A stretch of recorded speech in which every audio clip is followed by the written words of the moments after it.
प्राप्त करने देता है। कौन सा भोजन? आत्मा की खुराक परमात्मा की भक्ति है। इससे भी हमें वंचित रखता है। आप जब तक आपको ये ज्ञान नहीं प्राप्त हुआ था, ये भक्ति नहीं मिली थी, आप किसी भी भक्ति से संतुष्ट नहीं थे। किसी भी भक्ति से कितना जप कर लेते, आपको कोई संतुष्टि नहीं थी।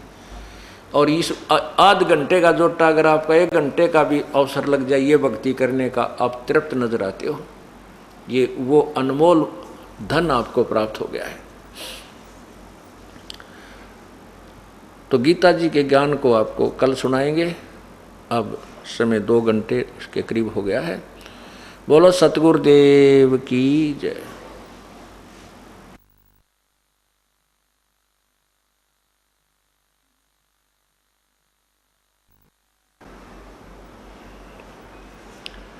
परमपिता परमात्मा सर्व सृष्टि रचनहार कबीर बंदी छोड़ जी की असीम कृपा से ये 5 दिवसीय समागम चल रहा है।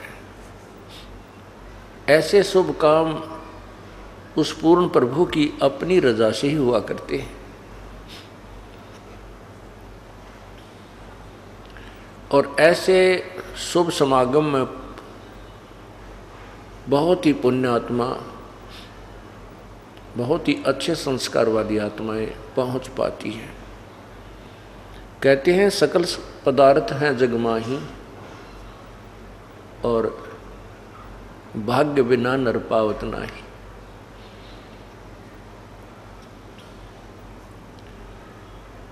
सत्संग में आने से प्राणी को ज्ञान होता है कि जो क्रियाएं तू पर करता आ रहा है ये कितनी आवश्यक है और कितनी अनावश्यक है।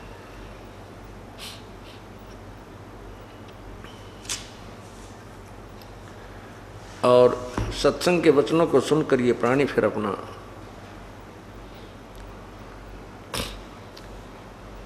जीवन बदल लेता है, अपनी प्रक्रियाओं में परिवर्तन कर लेता है। और इतना ही काम है। जो बुराइयां हम कर रहे थे उनको त्याग देना है और जो प्रभु के दिए हुए नियम हैं, परमात्मा का जो संविधान है उसको स्वीकार कर लेना है। हम संविधान तोड़कर अपराधी बन जाते हैं, संविधान नहीं तोड़ेंगे तो हम अपराधी नहीं बनते। संविधान कैसे कैसे टूटता है।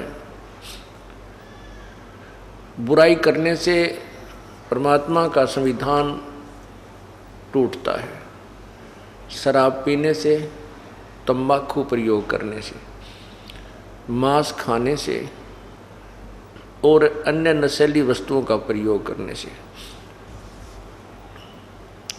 चोरी, डाके, ठगी, जारी, बुरी नीयत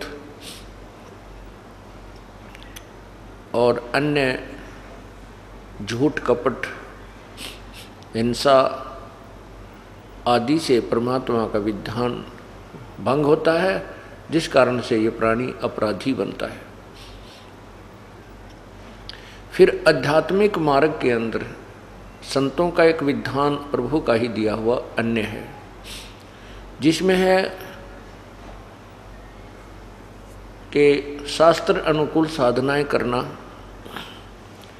शास्त्र विधि को त्याग कर मनमानी पूजा करना भी अपराध है।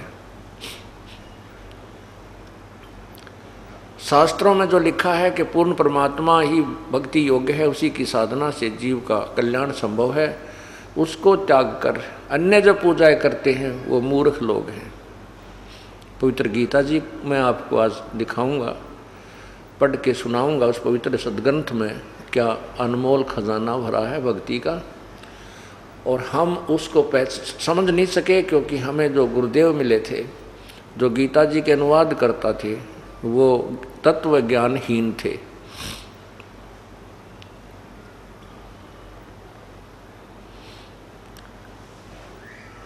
फिर जब आप सत्संग में आते हो, गुरुदेव से उपदेश प्राप्त कर लेते हो, एक और विधान है, उसकी कुछ धाराएं और हैं उसी संविधान की। गुरु वचन निश्चय कर माने, पूरे गुरु की सेवा ठाने। गुरु वचन, गुरुदेव का जो आदेश है उसको अवश्य माने। यदि आप गुरुदेव का आदेश की अवहेलना कर देते हो तो आप फिर दोषी बन जाते हो।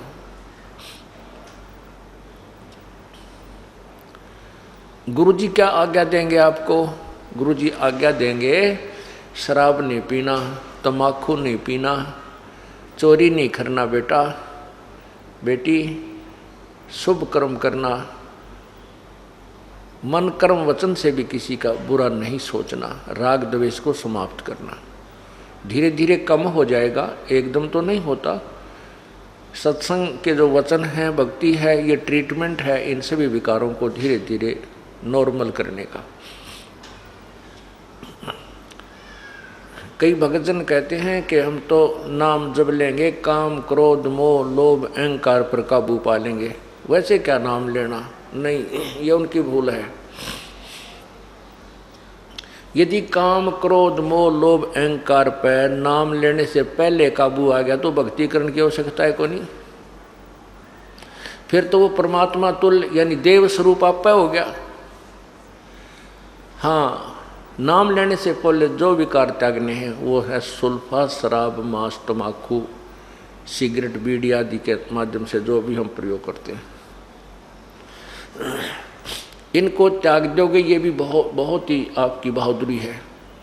ये भी आपसे नहीं छूटेंगे, नहीं त्यागे जा सकते हैं। आशीर्वाद संत का चाहिएगा।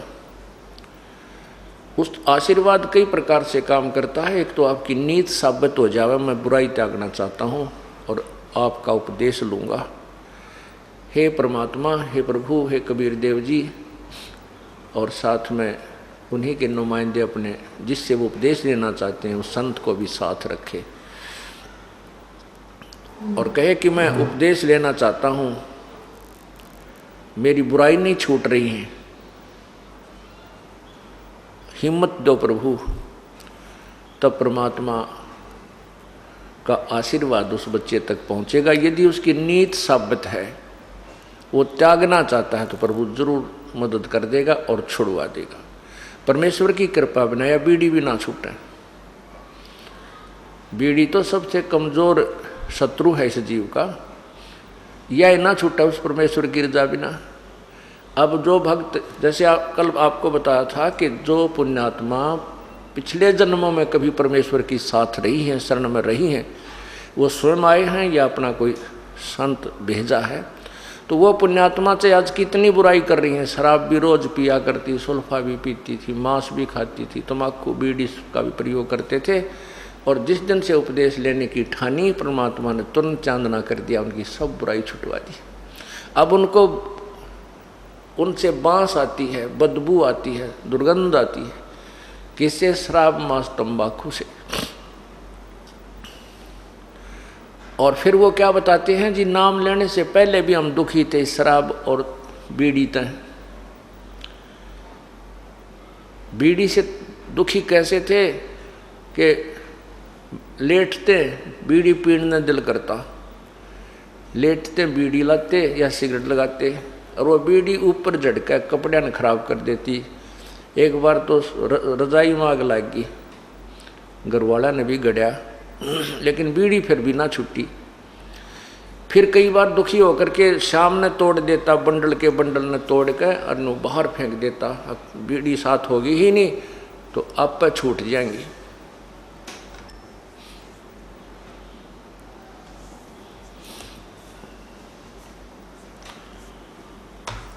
तो वो कहता है कि ऐसे करके हम शाम ने तो सो जाता, 1-2 घंटे के बाद फिर आँख खुल जाती, नींद से जाग जाता और बीड़ी की ललक उठती। वह जूठे टोटके पड़े पाती है ना, कितने छोटे छोटे से, उन ठा के पिया करता, बीड़ी छूटी नहीं। अब कृपा हुई है परमात्मा की, अब बदबू आती है। यदि कोई साथ बैठ कर दूसरा भी पीता है तो हमारे को वो अच्छा नहीं लगता। तो ये कृपा भी परमात्मा की होती है। अब जो भाई ये कह रहा था कि मैं तो काम क्रोध मोह लोभ अहंकार सब को त्याग कर फिर नाम लूँगा, वो आदमी नाम लेना नहीं चाहता या उसको ज्ञान कति नहीं। काम, क्रोध, लोभ, मोह, अहंकार ये परमानेंट एनिमी है इस आत्मा के, इस जीव के पक्के शत्रु हैं। और इनसे ना ब्रह्मा जी बच सके हैं, ना विष्णु जी, ना शिव जी। और फिर आम जीव की तो औकात क्या है? इन काम, क्रोध, मोह, लोभ, अहंकार से आप पे छुटकारा पाले नहीं हो सकता है। इसका एक बहुत लंबा ट्रीटमेंट है। छुटकारा तो होगा लेकिन लंबा ट्रीटमेंट है, जो इस तत्व ज्ञान और इस यथार्थ भक्ति विधि से ही संभव हो सकता है।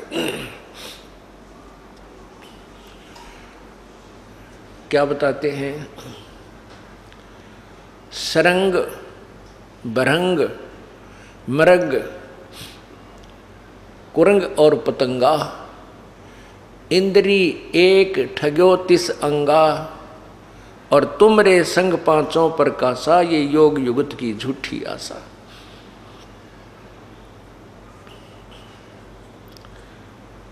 क्या बताते हैं कि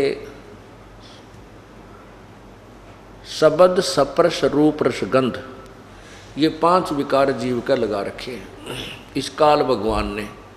क्यों लगा रखे हैं? कि ये परमात्मा की भक्ति ना कर ले, वह कभी कोई संत आवे और यथार्थ भक्ति का वो संदेश देवे तो वो उस भक्ति को कर ना सके, और दूसरी जो भक्ति हमारी है उसको ये करते रहें और उसमें ये काम, क्रोध में भी लिप्त रहें। तो इनकी यहीं पर जन्म मरण की प्रक्रिया बनी रहेगी। ये सूझबूझ से काल भगवान ने अपने ये विकार लगा रखे हैं।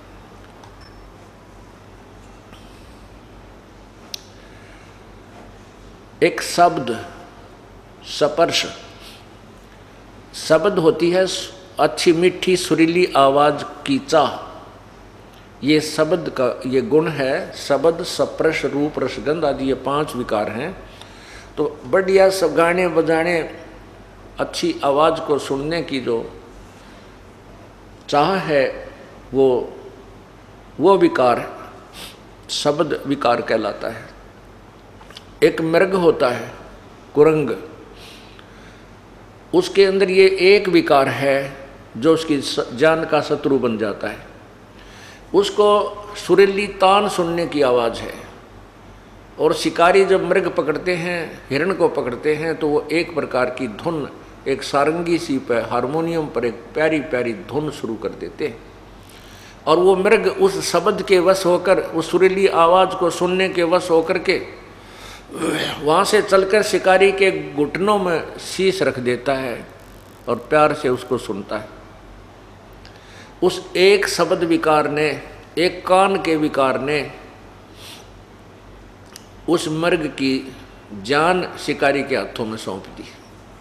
वो रुक नहीं सका, वो विवश है, उसके बस की बात नहीं है। और वो मृग को पकड़ ले गया, उसको मार लिया, उसके चाम का अलग से प्रयोग किया, मांस न्यारा बेच दिया, हड्डी की तो और प्रयोग कर ली। स्पर्श, स्पर्श कहते हैं इस काम को, काम कहते हैं विषय वासना, जो अंग्रेजी में सेक्स कहते हैं।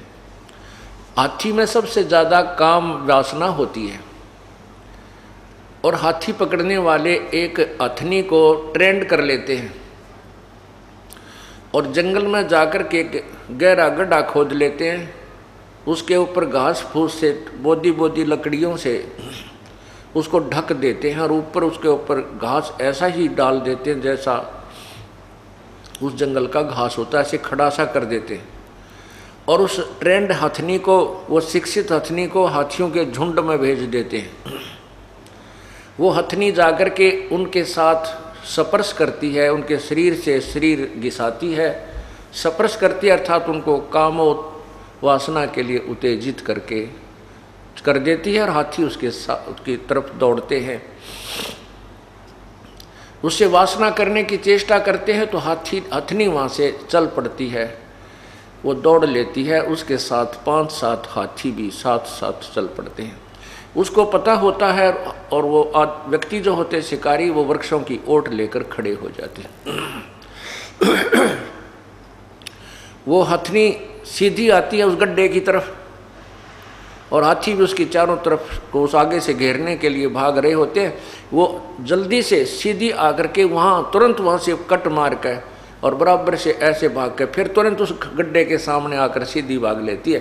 हाथी सीधे ही भाग लेते हैं और उस गड्ढे के अंदर वो गिर जाते हैं। जब गड्ढे में वो गिर जाते हैं, उस बड़े बड़े चिंगाड़ते हैं, शिकारी फिर उनको हंटर लगा लगा कर काबू कर लेते हैं और फिर गांव गांव में, नगर नगर में, सर्कस में ले जाकर उनकी रेल बनाते हैं, उनका जुलूस निकालते हैं। एक सप्रस विकार के कारण हाथी विवश हो गया, परवश हो गया और अपना जीवन व्यर्थ कर लिया। हाथियों को मारकर भी उसकी खाल, हाथी का दांत, पता नहीं क्या प्रयोग करते हैं। फिर रूप, एक जैसे शाम को लाइट जले थी, इस पर कितने ये कीट पतंग उड़ उड़ कर टक्कर मार रहे थे। ये रूप विकार है इनके अंदर। पतंग दीपक के ऊपर जाकर के उस रोशनी के वश होता है, उसका रूप के ऊपर उसकी कसक है और रूप के ऊपर आसक्त हो जाता है और दीपक के ऊपर जाकर गिर जाता है, गिरते ही जल के मर जाता है। ये हजार हजार की वोल्टेज की ट्यूबें जग रही हैं, इनके ऊपर ये मक्खियाँ, ये पतंग जाते हैं और वहाँ मर जाते हैं। एक विकार ने, रूप के ऊपर आकर्षित होने वाले विकार ने उस पतंग की जान ले ली। शब्द सप्रश रूप, अब रस। रस माने जीव का स्वाद। जीव के स्वाद के वश मछली होती है।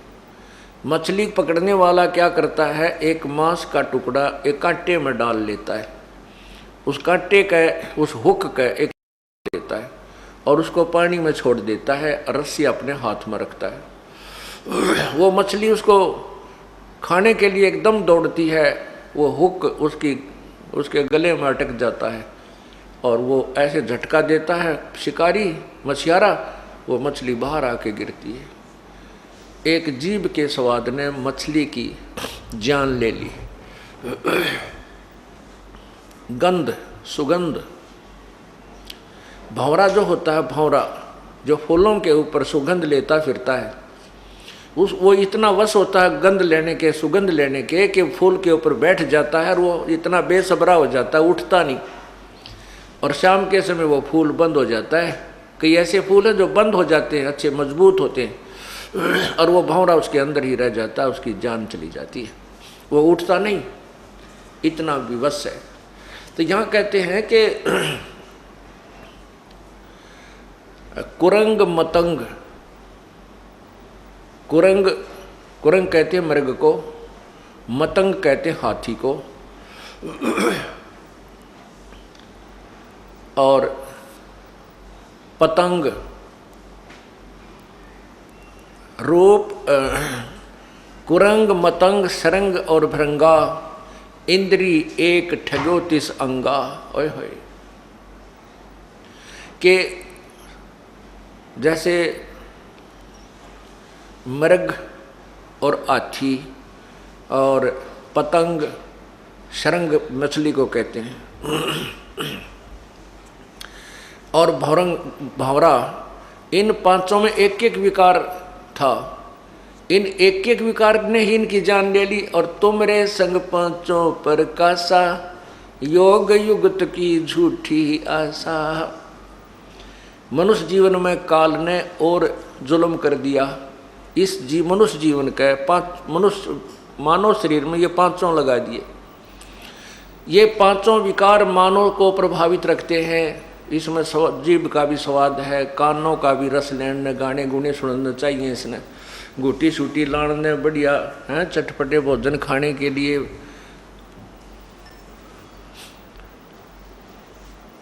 और विषय वासना भी कोई अंत ही नहीं इसके, इस शरीर में।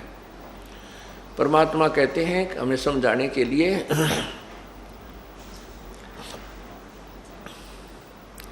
कबीर कुत्ता रुत पे 30 दिन रहे उजासे,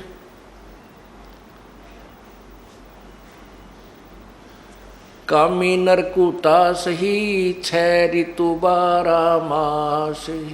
परमात्मा कितनी प्यारी तुलना करते हैं इस मनुष्य के साथ।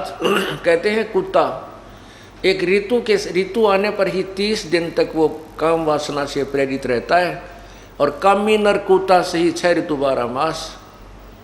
कामी माने विषय वासना वश होकर ये नर उस कुत्ते से भी बदतर है, इसकी कोई ऋतु ही सीमित नहीं है, 6 ऋतु 12 मास ही ये काम उत्तेजना के वश रहता है।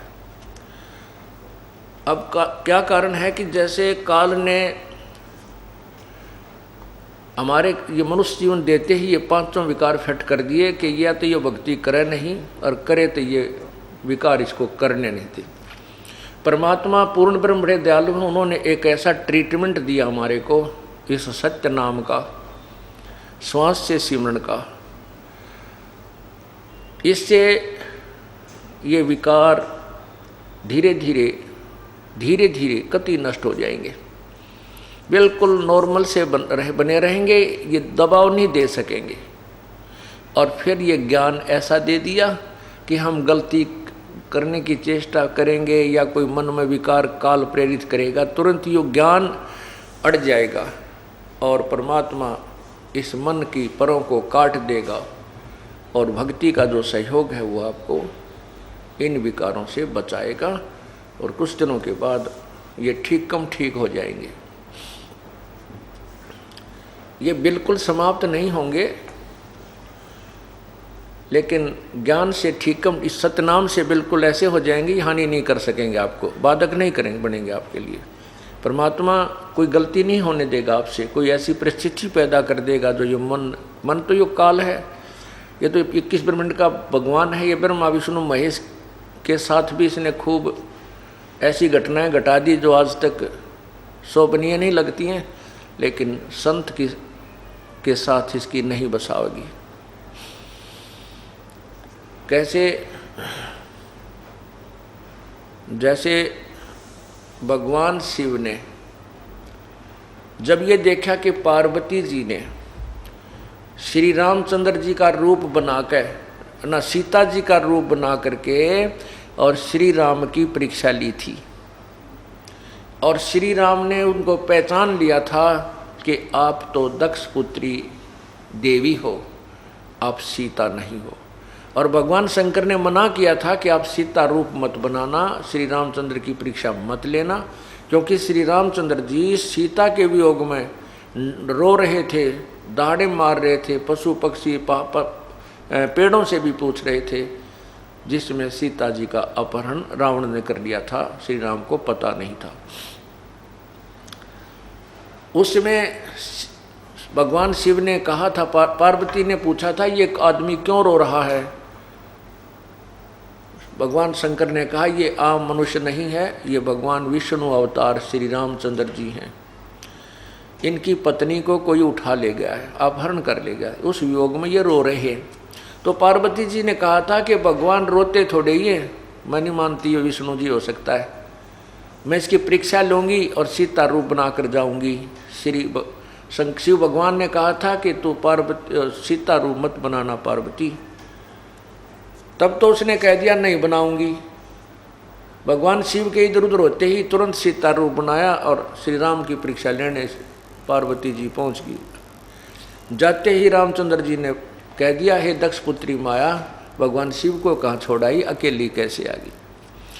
इस बात से वो बहुत शर्मिंदा हुई और कहा, आप तो सचमुच विष्णु भगवान हैं, ये मेरी ही गलती थी, शिव भगवान ठीक है आपको प्रणाम कर रहे थे। जब वो वापस आई तो अंदर से मन काल ने प्रेरित कर दिया भगवान शिव को कि ये अवश्य गड़बड़ करके आई होगी। उसने कहा कि तू सीता बन के परीक्षा लेकर आई है, वो नाट्य भी इतना मन ने को नहीं परीक्षा ली, नहीं तू झूठ बोलती है, मेरी आत्मा नहीं मान रही है, तू गई है। फिर उसने भी स्वीकृति दे दी, हाँ जी मैं गई थी। इस बात से भगवान शिव ने एक तो ये कहा कि तू अब मेरे बड़े भाई की पत्नी का रूप बना लिया, अर्थात मेरे लिए माता के तुल्य होगी, स्वीकार्य नहीं है, मैं तुझे तेरे से पत्नी व्यवहार नहीं करूँगा। और दूसरे मन में ये आके मैं पार्वती से प्रिय इस जग में किसी को नहीं मानता था, और इसने भी मेरे को डिसीव कर दिया, धोखा दे दिया। इसलिए मुझे स्त्री की चाह किस लिए हुई कि मेरे अंदर वासना है, काम वासना, मैं इसी को नष्ट कर दूंगा, मुझे चाह ही ना पड़ेगी जो मुझे धोखा दे सके और भक्ति में बाधक बन सके। इस विचार से भगवान शिव ने 88,000 वर्ष तक इस एक विकार को नष्ट करने के लिए तप किया, सप्रश विकार को।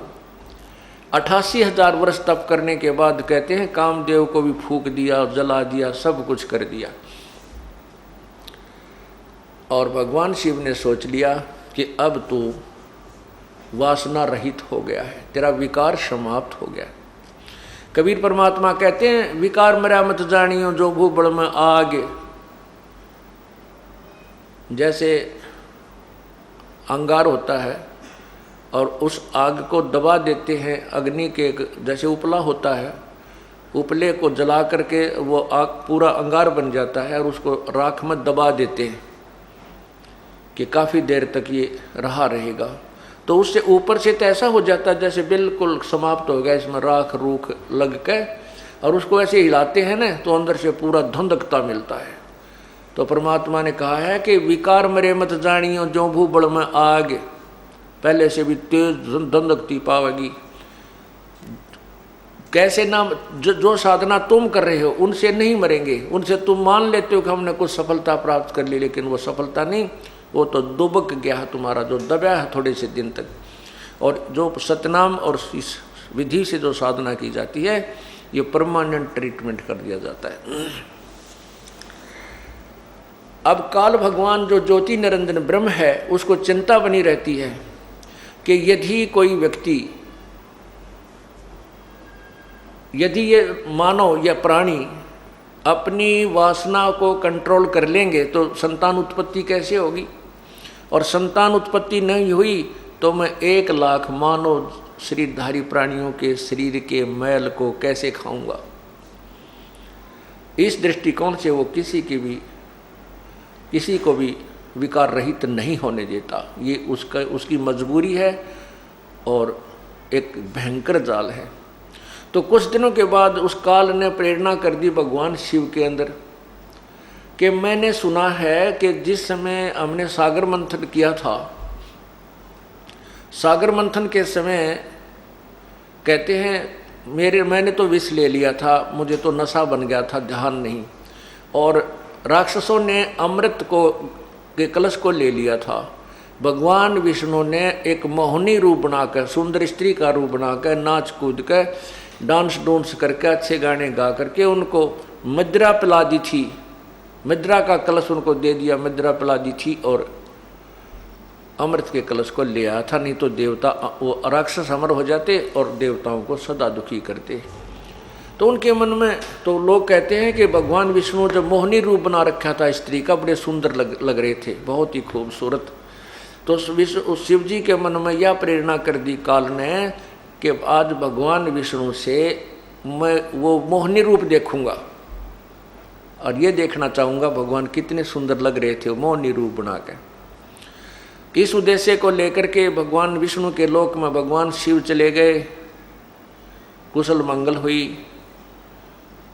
आने का कारण पूछा विष्णु जी ने, शंकर भगवान ने अपना उद्देश्य आने का बता दिया कि मैं आपका वो मोहनी रूप देखना चाहता हूँ जिस समय आपने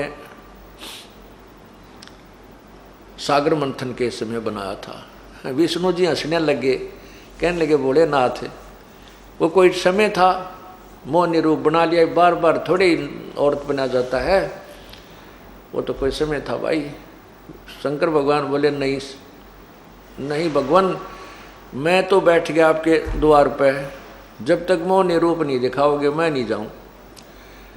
भगवान विष्णु ने सोचा ये तो भाई पक्का धुन का है, 88,000 वर्ष तक बैठा रहा, और जब मैं इसको यहाँ से नहीं कोई इसका उद्देश्य पूरा नहीं करूँगा तो बैठ जाएगा यहाँ पर ना, मेरा कितने दिन बैठा रहेगा।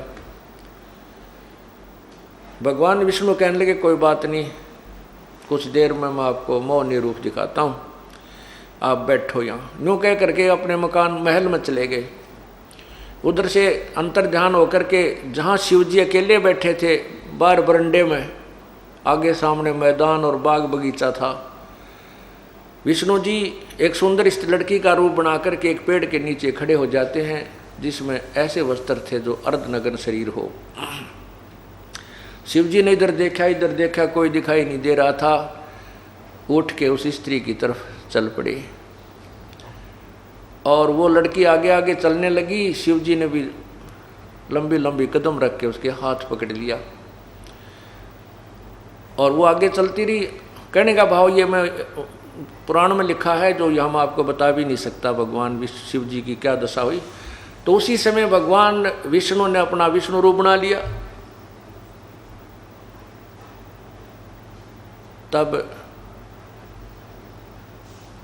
भगवान शिव जी शर्मिंदा से हो गए। अब परमात्मा याद दिलाते हैं कि ये जिस विकारों को, विषय वासनाओं को तुम समाप्त कहते हैं, जैसे अग्न काष्ठ के माही है व्यापक परदिशै नाही, ऐसे कामदेव पर चंडा व्यापक सकल दीप नौखंडा। जैसे अग्नि काट के माही, काट में अग्नि है पर दिखती नहीं, और जब इसको अग्नि लगा दी जाएगी तो पकड़ पाटेगा यानी आगे आग हो जाएगी। ऐसे ही ये विषय वासना प्रत्येक प्राणी के अंदर विद्यमान है व्यापक पर दिशै नाही, ऐसे काम देव पर चंडा व्यापक सकल दीप नौखंडा। तो यहाँ कबीर परमेश्वर जी बताते हैं कि तुमरे संग पांचों पर कासा, ये योग युगत की झूठी आशा। तुम्हारे अंदर ये पांचों विकार विद्यमान हैं, तुम योग युगत यानी विकार खत्म करने की, आप कहते हैं योग विकार खत्म करके ही योग युक्त हुआ जाता है। विकार तुम्हारे समाप्त हो ही नहीं सकते, योग युक्त तुम हो नहीं सकते, इसलिए योग युक्त नहीं हो सकते। देयरफॉर इसलिए आपका जीवन जो है या भक्ति भी व्यर्थ और आपका जीवन भी व्यर्थ, आपका उद्देश्य भी गलत है। जो तो आप सोच रहे हो कि मोक्ष प्राप्त कर लेंगे या परमात्मा से संपर्क कर लेंगे, क्योंकि आप कहते हो विकार जब तक समाप्त नहीं होंगे हम भक्ति पर लगेंगे नहीं। और विकार समाप्त करने के लिए कौन से विकार? जो अंतःकरण के विकार, एक बाहर के विकार जो आपको पहले बताया, शराब मांस तम्बाकू चोरी ठगी बकवाद ये माड़ी नीत करना, ये बाह्य विकार है। अंदर के विकार, ये पांचों विकार समाप्त करने के लिए आपको एक लंबा ट्रीटमेंट आजीवन करना होगा। कौन सा है? राम नाम रटते रहो जब तक घट में प्राण, कभू तो दीन दयाल के भनक पड़ेगी कान। अंतिम श्वास तक ये ट्रीटमेंट आपको लेना पड़ेगा। कौन सा? सत्संग सुनना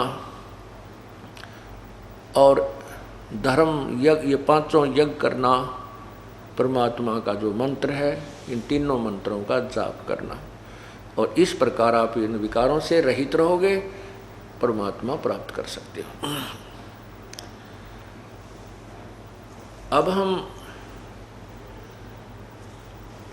उसी कहानी पर आते हैं, उसी कथा पर आते हैं जो कि कल अधूरी छोड़ी थी। त्रेता युग में पूर्ण परमात्मा, त्रेता युग में पूर्ण परमात्मा मुनिंदर नाम से आए थे, और द्वापर युग में पूर्ण परमात्मा करुणामय नाम से आए थे, सतयुग में सत्सुकृत नाम से आए थे। अब हम करुणामय रूप में जब वो आए थे द्वापर युग में, और द्वापर युग में श्री कृष्ण जी की भी भूमिका थी, जो विष्णु अवतार थे। कल आपने सुना है, जैसे कल प्रकरण चल रहा था कि गीता जी का ज्ञान श्री कृष्ण जी ने नहीं कहा, गीता जी का ज्ञान काल ने कहा।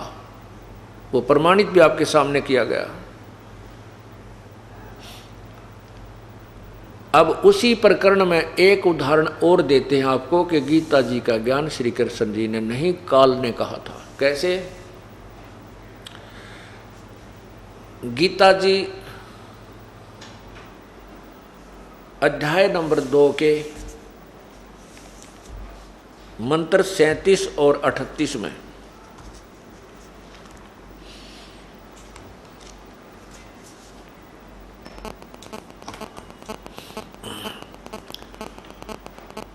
लिखा है कि गीता ज्ञान दाता अर्जुन को कह रहा है कि अर्जुन, या तो तू युद्ध में मारा जाकर स्वर्ग को प्राप्त होगा, अथवा संग्राम में जीतकर पृथ्वी का राज्य भोगेगा। इस कारण हे अर्जुन, युद्ध के लिए निश्चय करके खड़ा हो जा, यानी युद्ध कर ले। 38 श्लोक में, अध्याय नंबर 2, गीता जी के अध्याय नंबर 2 श्लोक 38 में फिर कहा है कि जय पराजय, लाभ हानि, सुख दुख समान समझकर इसके बाद युद्ध के लिए तैयार हो जा। इस प्रकार युद्ध करके तू पाप को नहीं प्राप्त होगा, अर्थात तुझे पाप नहीं लगेंगे। अब ये जो ज्ञान है गीता जी का, ये ज्योति निरंजन काल ने दी कहा है, और इसमें जो वेद प्लस में अपनी जो युद्ध कराने के उद्देश्य से जो ऊट पटांग ज्ञान, इसमें दोनों भर दिए। कैसे? जैसे गीता अध्याय नंबर 2 के श्लोक 38 में तो कह रहे हैं कि जय पराजय का लालच ना करके, लाभ हानि ने त्याग के और युद्ध के लिए तैयार हो जा, तू पाप नहीं लगेगा।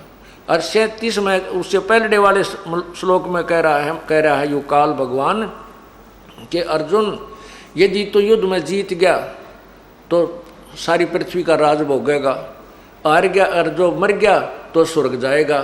लालच और लोभ दोनों दे भी रहा है, बता भी रहा है कि लोभ तेरे को ये है, लाभ ये है, तेरे को लाभ है और कि तो जीत गया तो पृथ्वी का राज भोगेगा, मर गया तो स्वर्ग में जाएगा। क्योंकि युद्ध में यदि सैनिक सीने में गोली खाकर मरता है, पीछा नहीं हटता है, उसको कुछ समय के लिए स्वर्ग का समय मिलता है।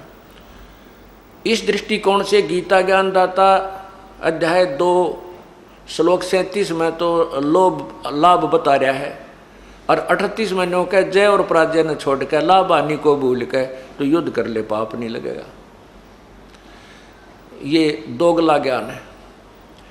वेदों वाला ज्ञान तो सही है गीता जी में, जो ब्रह्म ने ही बोला है, और जो उसने युद्ध कराने के लिए अटकल लाई है वो ज्ञान ठीक नहीं उसका। अब गीता जी अध्याय नंबर 4 के 3 के अंदर कहा कि अर्जुन कह रहा है भगवान, आपकी ये दो तरफा बातें यानी दोगली बात मेरे समझ में नहीं आती।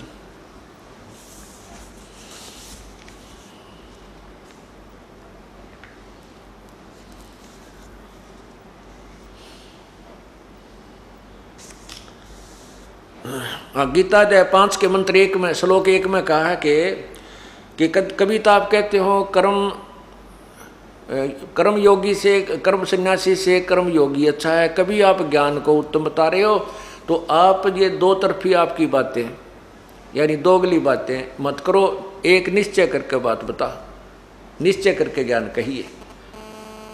क्योंकि अर्जुन सोच रहा है कि कृष्ण बोल रहा है, लेकिन कृष्ण के शरीर में वो काल बोल रहा था। अब हम क्या लेते हैं कि गीता जी अध्याय नंबर 2 के श्लोक 37 में कहा है कि युद्ध में जीत गया तो सारी पृथ्वी का शासन करेगा, हार गया मर गया तो स्वर्ग जाएगा। 38 में कहा है कि तुझे कोई पाप नहीं लगेगा तो युद्ध कर ले। तो अध्याय नंबर 11 के मंत्र 32 में कहा कि तू तो केवल निमित्त मात्र है, ये तो मैंने सारे मार रखे हैं, मैं काल हूँ, मैं खाने के लिए सबको आया हूँ। अब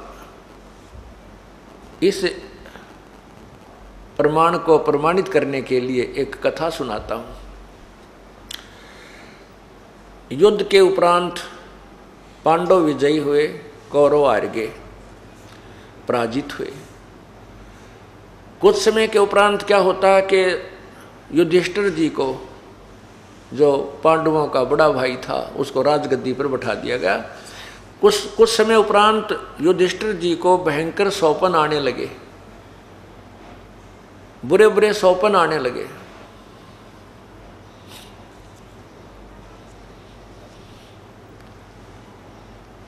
कैसे सौपन आते हैं कि कुछ ऐसे व्यक्ति दिखाई देते हैं जिनके शीश नहीं,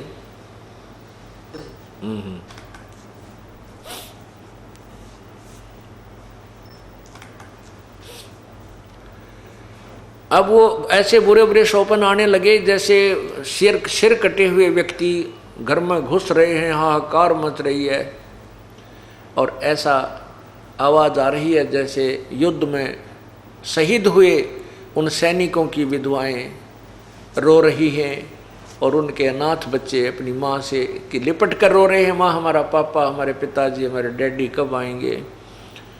वो बच्चों को सांत्वना रोती हुई बताती है, बेटा वो फौज में गए हैं, कुछ दिनों में आ जाएंगे। और उधर से अपनी चूड़ियाँ फोड़ रही हैं, अब दुहागन हो रही हैं, टक्कर मार मार कर रो रही हैं और कह रही हो कि एक खूनी राजा तुझे क्या मिल गया, हमारे पतियों के खून को पीकर, उनके खून को पीकर आज तू शासन कर रहा है, उनका खून पी रहा है। ऐसे मन में ऐसे सौपन आने लगे, बेचैन होकर युधिष्ठिर बैठ जाता है, सारी सारी रात ऐसे आंखें फटी फटी सी रह जाती हैं, ऐसा भयभीत सा हो जाता है। द्रौपदी ने एक दिन देखा, पूछा क्या बात है स्वामी, आप सो क्यों नहीं रहे हो। तो युधिष्ठिर जी ने ऐसे ही कुछ नहीं कहकर टाल दिया और एक बार सोने का बहाना करके द्रौपदी को सुलाकर फिर बैठ गया। सारी सारी रात ऐसे जागता रहा। दूसरे दिन देखा, तीसरे दिन देखा तो द्रौपदी ने देखा कि खाना पीना भी छोड़ चुका है, सारा दिन ऐसे भयभीत सा रहता है, सारी रात जागता है, कभी झांकी खिड़कियों में जाकर देखता है, कभी इधर देखता है, उसको आवाज़ें आती हैं, चारों तरफ से बुरा हाल हो रहा है। तब द्रौपदी ने उन चारों पांडवों से कहा कि आपका भाई बहुत परेशान है, इसे पूछिएगा क्या समस्या है। 3-4 दिन से ना आहार ठीक कर रहा है, ना ये नींद ले पा रहा है। चारों पांडवों ने भाई से कहा, प्रार्थना की, भैया क्या हम आपके भाई नहीं हैं, आपके ऊपर कोई आपत्ति आई है, कोई राजकाज में दिक्कत है तो हम आपके भाई हैं और आपकी मदद करेंगे, आप हमसे क्यों राज छुपाए हुए हो। ये तो हमें मालूम है कि आप हमें दुखी करना नहीं चाहते, लेकिन एक समय ऐसा होता है हमने अपने भैया के साथ दुखी होना पड़ चाहिए। तो सारी बातें कहने के बाद युधिष्ठिर ने सच्ची बात बता दी, भाई ऐसे ऐसे हो रहा है, मेरे बस की बात नहीं है और मुझे बहुत डर लग रहा है, रात को कांपता रहता हूँ। अब ऐसी जब समस्या आती है तो हम गुरुदेव के पास जाते हैं। श्री कृष्ण जी पांडवों के धार्मिक गुरु थे, यादव के भी धार्मिक गुरु श्री कृष्ण जी ही थे। सभी ने एक ही राय बनाई कि श्री कृष्ण जी के पास द्वारका चलते हैं, इस समस्या का समाधान और कारण पूछते हैं। श्री कृष्ण जी के पास पांचों पांडव पहुंच गए, सभी व्यथा अपनी बताई, उसका कारण जानना चाहा, साथ में समाधान भी पूछा। श्री कृष्ण जी ने कहा कि तुमने जो महाभारत के युद्ध में जो हिंसा की है, बंधुघात किया है, क्योंकि वो सारे रिश्तेदार इकट्ठे हो रहे थे, किसी की सेना थी, किसी का चाचा था, कोई मामा था, कोई साला था। कहते तुमने जो युद्ध में सैनिक मारे हैं, जो बंधुघात किया है, वो पाप दुखदाई हो रहा है। अब अर्जुन तो कानों सुन रहा था उन बातों को, कुछ तो याद थी उसने ये सुना था कि तुम्हें कोई पाप नहीं लगेगा अर्जुन, तो युद्ध कर ले। गीता ज्ञान देते समय भगवान कह रहा था। और अब भगवान कह रहा है कि तुम्हें वो पाप लग गए जो युद्ध में किए थे, हिंसा की थी। मैं मना कर रहा था, मैंने हाथ जोड़े, मैं गिड़गिड़ाया कि मैं नहीं लड़ूंगा, चाहे तीनों लोगों का राज भी मुझे दे दे तो भी मैं नहीं लड़ना चाहता, युद्ध नहीं करना चाहता। और उस समय तो मुझे इतना प्रेरित कर दिया, तो युद्ध कर ले, डरा धमका के, इसी बूंदी शकल दिखा के, मैं काल हूँ, मैं खाऊंगा, मैं इतना डरा दिया युद्ध करवाने के लिए। और अब कहता है तुझे पाप लग, तुम्हें वही पाप लग गए। अब उस समय अर्जुन ने ये वाद विवाद करना उचित नहीं जाना। क्यों नहीं समझा कि यदि मैं अब भगवान श्री कृष्ण जी से ये पूछूंगा, विवाद करूंगा कि आप पहले गीता ज्ञान देते समय तो कह रहे थे कि तुम्हें कोई पाप नहीं लगेगा तो युद्ध कर ले, और अब आप कह रहे तुम्हें ये पाप लग गए, इसमें के जाल साजी थी तेरी, आपको क्या मिल गया ये जुल्म करवा के। इसलिए नहीं बोला कि भाई युधिष्ठिर ये सोचेगा कि जो अब समस्या क्या आ गई कि श्री कृष्ण जी ने उसका समाधान बताया था, इस दुख के निवारण का समाधान ये बताया था कि एक अश्वमेघ यज्ञ करो, और उस अश्वमेघ यज्ञ में पृथ्वी के सभी देवता, सभी ऋषि मुनि, सभी वर्गों के लोग, जितने भी ज़्यादा से ज़्यादा जीव आ सके, मानव शरीरधारी, उन सबको आमंत्रित कीजिए। स्वर्गलोक के देवताओं को भी आमंत्रित कर लीजिए, और फिर एक यज्ञ, एक धर्म भंडारा कीजिए, और एक शंख रखा जाएगा, पंचजन्य शंख रखा जाएगा। वो शंख सभी के भोजन करने के उपरांत अपने आप आवाज़ करेगा, तो समझना तुम्हारी यज्ञ सफल होगी। यदि शंख ने आवाज़ नहीं की, भोजन सबने खा लिया, तो आपकी यज्ञ संपूर्ण नहीं हुई और आपका दुख निवारण नहीं होगा।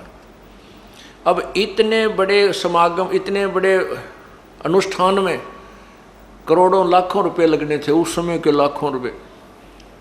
तो अर्जुन ने सोचा यदि मैं अब डिस्कस करूंगा, मैं वाद विवाद करूंगा श्री कृष्ण जी से, तो भाई युधिष्ठिर ये जानेगा कि इसमें लाखों रुपए लगने हैं, और भाई मेरे ट्रीटमेंट होने में प्रसन्न नहीं है। अब इनको पैसा लगता दिखाई दे रहा, इसलिए वाद विवाद करने लग गए। और अर्जुन को मालूम था कि युधिष्ठिर पक्का है धुन का, यदि इसके मन में ये बात आ गई कि इसलिए वाद विवाद हो रहा है कि कहीं खर्च ना हो जा, तो ये ट्रीटमेंट नहीं कराएगा, ये उपचार नहीं कराएगा और मर ही सकता है। अपने भाई के नेचर से परिचित होने करके, स्वभाव से परिचित होने करके अर्जुन नहीं बोला, और वो अंदर जो उठी थी एक प्रेरणा, उसको दाब लिया, दबा करके कहा प्रभु जो आज्ञा दोगे वही होगा। अब यज्ञ की तैयारी होगी, श्री कृष्ण जी भी आगे। उस यज्ञ में 33 करोड़ देवता, 88,000 ऋषि, 12 करोड़ विप्र ब्राह्मण, 9 नाथ 84 सिद्ध, ये महात्मा गोरखनाथ जैसे, मच्छंद्रनाथ जैसे,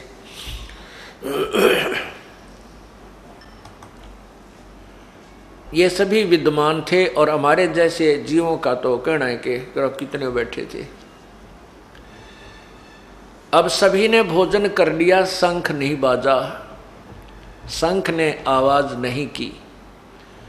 तो युधिष्ठिर जी बहुत मायूस हुए, श्री कृष्ण जी के पास आए और कहा प्रभु हमने घोर पाप कर रखा है, हमारा पाप समाप्त नहीं हो सकता, हमारा शंख नहीं बज सकता, ये शंख नहीं बजा इसलिए हमारी यज्ञ संपूर्ण नहीं हुई और हमारा पाप नहीं कटा, हमारा दुख निवारण नहीं हुआ। श्री कृष्ण जी ने कहा भाई ये जितने भी महापुरुष आए हैं इनमें कोई शंख बजाने वाला है ही नहीं। एक शंख बजाने वाला संत सुदर्शन नाम है, वाल्मीकि के घर उसका जन्म है, वो यहाँ आए तो तुम्हारा काम बने। अब युधिष्ठिर जी ने कहा कि कहाँ है प्रभु वो? श्री कृष्ण जी ने बताया कि काशी की तरफ, काशी के अंदर ऐसे ऐसे वो रहते हैं। अब श्री कृष्ण जी ने पूछा, क्या तुम्हें उनको आमंत्रित नहीं किया? युधिष्ठिर जी ने कहा कि उधर भीम की ड्यूटी लाई थी, उस क्षेत्र में न्योता देने की, निमंत्रण देने की। भीम बुलाया। भीम से श्री कृष्ण जी ने पूछा कि क्या आप उधर गए थे? एक संत है, वाल्मीकि घर में जन्म है, सुदर्शन उनका नाम है, उनको आमंत्रित नहीं किया या क्या कारण है? तब भीम जी ने कहा, जी मैं गया था उनके पास, लेकिन वो तो कुबोल आदमी है, उसमें तो अभिमान बहुत है। श्री कृष्ण जी ने कहा कि क्या वार्ता हुई, सच्ची सच्ची बताना। अब क्या, जब श्री भीम जी भगवान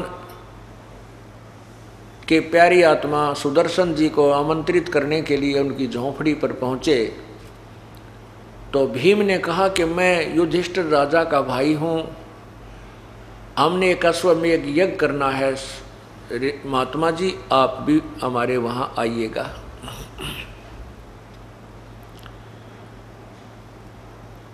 तब सुदर्शन जी ने कहा था कि भीमसेन, जो तुम्हारे अन्न को खाएगा वो लाखों वर्ष नरक में रहेगा।